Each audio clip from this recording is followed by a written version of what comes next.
Welcome to A18 Telangana News. AIMIM Chief Asaduddin Awaisi told reporters to stop drinking tea at Waqf Board office in an indirect jibe on Waqf Board Chairman Mohammad Salim, and also reacted on issue of tadfeen of a Muslim man in Hindu yard. A18 Telangana News Bureau. सबको बताएं। असद साहब, एक गुज़िश्ता हफ्ते एक मुस्लिम मैयत को शमशान घाट में अतरमुद्दीन बोलिए, आपको पूछो बोल के बोलिए। हाँ बोलिए। तो उसको डिमांड किया जा रहा है कि वहां से मुंतकिल करो बोल के। अभी एक बात सुनो, अगर आपके हमारे भाई की लाश होती निकालते थे आप? एक अपने पर रख के सोचो भाई, से सवालात क्यों करते आप लोग? जामे निजामिया का फतवा आने वाला है, देख लो आप, फतवे के ऊपर अमल करो। असदुद्दीन ओवैसी कोई एक गुनाहगार सियासी लीडर है, ये सवाल जो है मुफ्ती इकराम से करना। हबीब आप ये मामला जो है खाला अल्लाह खाला रसूल अल्लाह की रोशनी में होता। हम गुनाहगार आदमी से को पूछ रहे आप? अभी मुफ्तियों से पूछो, फतवा आने वाला है, देख लो फतवा आप। और कुछ वक्फ बोर्ड जो है, इसके ऊपर पूरी रियासत में वक्फ बोर्ड जो है, जो मुस्लिम मैयतों की तकफीन का मसला है, उस पर खामोश है। क्यों? उसका रीजन? हाँ, ये चेयरमैन से पूछना। आप चेयरमैन से नहीं पूछते। आप भी उसके मेंबर के हैं? नहीं, मैं मेंबर नहीं हूँ। मैं टाइमिंग अब नहीं है। नहीं, मैं मेंबर नहीं हूँ। चेयरमैन से पूछना चाहिए, और आप लोग जाकर ज्यादा चाय नहीं पीना उनके ऑफिस में बैठ के। आप नहीं, आपके साथियां जो है बहुत शौक है उनको चाय पीने का, बिस्किट खाने का। वो नहीं, कम खाए तो लिख सकते। फिर ये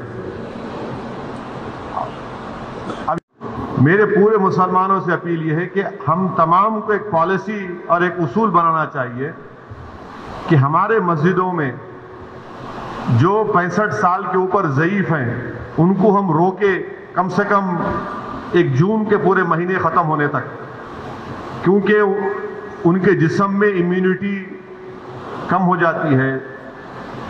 मुख्तलिफ खुदा न खास्ता अगर उनको डायबिटिक है, बीमारियां हैं, तो बॉडी में वायरस से मुकाबला करने की ताकत कम हो जाती है। तो मैं ये अपील कर रहा हूं कि 8 जून को इंशाल्लाह तो खुल जाएंगे, मगर कम से कम जून के ख़त्म होने तक हमारे जो 65 साल के ऊपर जो ज़ईफ़ अफराद हैं, उनको हम समझाएं, उनसे रिक्वेस्ट करें कि कम से कम जून के ख़त्म होने तक आप थोड़ा मस्जिद को मत जाइए, घर में नमाज पढ़िए।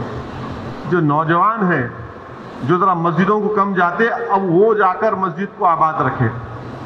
तीसरे ये कि मसाजिद में अगर कारपेट है और उस कारपेट को निकाल सकते आप, तो फौरन निकालकर पत्थर के ऊपर नमाज पढ़ना चाहिए, क्योंकि कारपेट में एपिडेमोलॉजिस्ट और जितने हेल्थ एक्सपर्ट से डॉक्टर्स वो बोलते हैं कि कारपेट में बहुत से जरासीम जम जाते, और उससे हो सकता है कि खुदा ना खास्ता किसी को वायरस लग सकता।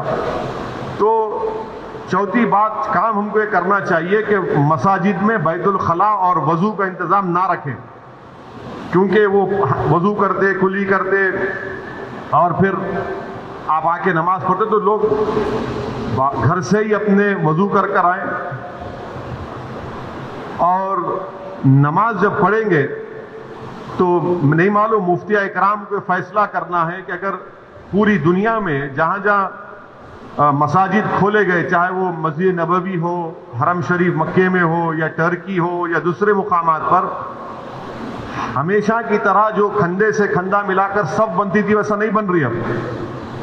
तो क्या मुफ्ती इकराम ये फैसला दे सकते पूरे मुल्क में कि भाई जब 8 तारीख से मसाजिद खोले जाएंगे तो सोशल डिस्टेंसिंग को बरकरार रखते हुए हम सब बंदी करें नमाज की? ये हमारे मुफ्तियों को सोचना पड़ेगा कि कितना ये कर सकते क्या, क्योंकि मुख्तलिफ ममालिक में हो रहा है। तो मैं तो गुजारिश करूंगा हमारे उलमाओं से कि वो भी इसका फैसला कर ले। मगर दूसरे जो 4 चीजें मैं कहा हूं, उस पर यकीनन गौर करिए आप। मैं किसी से नहीं कह रहा हूं कि मस्जिद को मत जाइए, मैं ये कह रहा हूं कि आप सही कह रहे हैं कि वायरस अभी बढ़ रहा है, वायरस खत्म नहीं हुआ है, वायरस बढ़ रहा है अभी। और खास तौर से जो हमारे 65 साल के ऊपर के जो लोग हैं, और जो लोग मुख्तलिफ अमराज के शिकार हैं, जिसको किडनी की बीमारी है, हार्ट की है, लंग्स की है, डायबिटिक हैं, उनको तो और एहतियात करने की जरूरत है, बहुत एहतियात करने की जरूरत है उनको। کیونکہ ان کی جان کو بچانے کا ہے. یقیناً ہم کو ایک روحانی اور قلبی سکون ملتا ہے جب ہم اللہ کے گھر میں جا کر سر و سجود ہوتے ہیں، مگر اسلام کی اہم تعلیمات بھی ہے کہ جان بچائیے.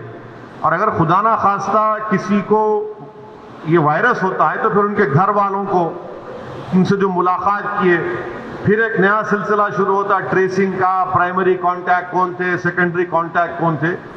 یہ میرے احساسات ہیں، اور یہ اسی وقت ہوگا جب